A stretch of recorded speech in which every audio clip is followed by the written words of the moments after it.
Assalamualaikum warahmatullahi wabarakatuh. Saya Wiwin Ekawati, peserta PPG dalam jabatan Kementerian Agama Batch 3 tahun 2025. Guru kelas Madrasah Ibtidaiyah pada LPTK Universitas Islam Negeri Sunan Ampel, Surabaya. Pada pertemuan ini, saya akan menyampaikan pembelajaran IPAS kelas 5 semester 1 tentang harmoni dalam ekosistem, khususnya rantai makanan. Berikut akan saya sampaikan tentang rantai makanan dan komponen-komponen apa saja yang ada pada rantai makanan. Yang pertama, rantai makanan itu sendiri adalah peristiwa makan dan dimakan antar makhluk hidup untuk mendapatkan energi. Yang kedua, komponen-komponen yang ada pada rantai makanan. Yang pertama, produsen, yang kedua, konsumen, yang ketiga, pengurai atau dekomposer. Produsen adalah makhluk hidup yang mampu menghasilkan makanan sendiri melalui proses fotosintesis, contohnya tumbuhan hijau.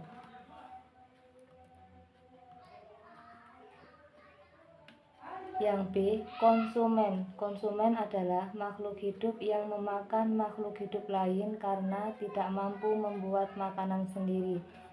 Konsumen dibedakan menjadi beberapa tingkatan. 1. Konsumen tingkat 1 atau konsumen primer adalah makhluk hidup yang memakan produsen pertama kali. Makhluk hidup yang berperan sebagai konsumen tingkat 1 yaitu herbivora dan omnivora.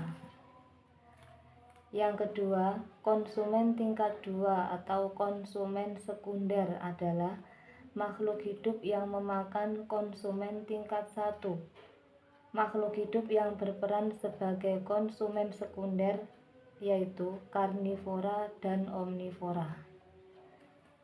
Yang ketiga, konsumen tingkat 3 atau konsumen tersier dan sering juga disebut dengan konsumen puncak adalah makhluk hidup yang memakan konsumen tingkat 2, makhluk hidup yang menduduki posisi puncak yaitu burung elang.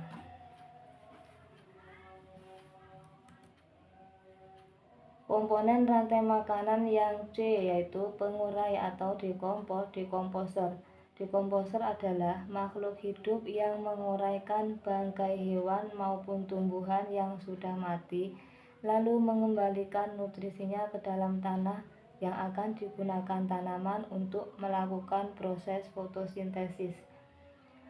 Makhluk hidup yang berperan sebagai pengurai atau dekomposer yaitu jamur dan bakteri. Berikut adalah contoh rantai makanan yang ada di darat dan yang ada di laut. Contoh rantai makanan yang ada di darat. Rumput berperan sebagai produsen. Rumput yang akan dimakan oleh konsumen tingkat 1 di situ belalang, dan belalang akan dimakan katak yang berperan sebagai konsumen tingkat 2. Katak kemudian dimakan oleh ular, dan ular akan dimakan elang sebagai konsumen puncak. Elang akan mati dengan sendirinya dan akan diuraikan oleh pengurai atau dekomposer. Yang kedua, rantai makanan yang ada di laut. Fitoplankton atau tumbuhan kecil yang ada di laut termasuk produsen akan dimakan oleh zooplankton, hewan-hewan kecil yang ada di laut yang termasuk konsumen tingkat 1. Konsumen tingkat 1 akan dimakan oleh ikan kecil, dan ikan kecil akan dimakan oleh ikan besar yang termasuk konsumen tingkat 2. Ikan besar akan dimakan oleh hiu atau predator. Kemudian hiu akan mati dan diuraikan oleh dekomposer atau pengurai. Peranan rantai makanan dalam kehidupan ada dua, yaitu yang pertama untuk mendistribusikan energi, artinya memindahkan energi dari satu tingkatan trofik ke tingkatan lainnya. Yang kedua, untuk menjaga keseimbangan ekosistem, maksudnya memastikan setiap makhluk hidup memiliki sumber makanan dan nutrisi yang dibutuhkan untuk kelangsungan hidupnya. Gangguan yang mungkin terjadi pada rantai makanan. Gangguan yang disebabkan oleh pencemaran lingkungan, penggunaan bahan kimia yang berlebihan atau pestisida, pupuk, dan lain-lain dapat mengganggu tumbuhan air yang merupakan produsen sehingga berdampak pada hewan lain yang memakannya. Gangguan yang kedua yaitu gangguan yang disebabkan oleh penebangan pohon secara liar.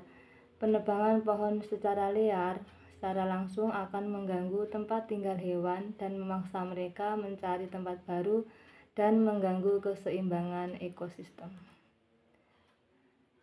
Demikianlah pemaparan singkat mengenai rantai makanan. Semoga bermanfaat bagi kita semua. Terima kasih. Wassalamualaikum warahmatullahi wabarakatuh.